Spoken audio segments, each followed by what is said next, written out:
નમસ્કાર, India news ગુજરાતમાં આપ સૌનું સ્વાગત છે અને હું છું આપની સાથે કિશન તિવારી। સમાચારોની શરૂઆત કરીએ આપણે સૌથી પહેલા મહત્વના અને મોટા સમાચારથી જે સામે આવી રહ્યા છે વડોદરાથી જણાવીએ। વડોદરામાં આવતીકાલે તમામ શૈક્ષણિક સંસ્થાઓ બંધ રાખવામાં આવી છે। ભારે વરસાદના પગલે કલેક્ટરનું જાહેરનામું આવ્યું છે। શાળા, કોલેજ અને આઈઆઈટી, આંગણવાડીઓ તમામ વસ્તુઓ બંધ રાખવામાં આવી છે। ખાસ કરીને નાગરિકોને બિનજરૂરી બહાર ન નીકળવા માટે પણ સૂચનાઓ આપવામાં આવી છે। જાહેરનામાનો ભંગ કરનાર સામે કાર્યવાહી થશે તે પ્રકારની સૂચનાઓ પણ આપવામાં આવી છે।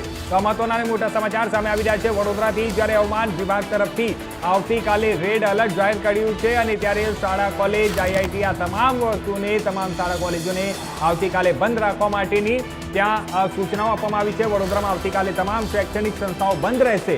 ભારે વરસાદને પગલે કલેક્ટરનું જાહેરનામું બહાર આવ્યું છે। શાળા, કોલેજ, આઈટીઆઈ અને આંગણવાડીઓમાં રજા જાહેર કરવામાં આવી છે।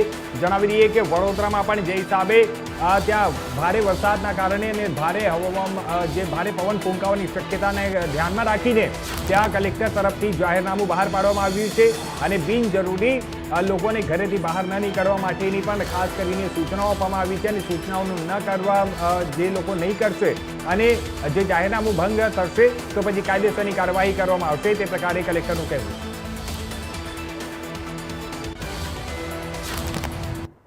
તો હવે સમાચાર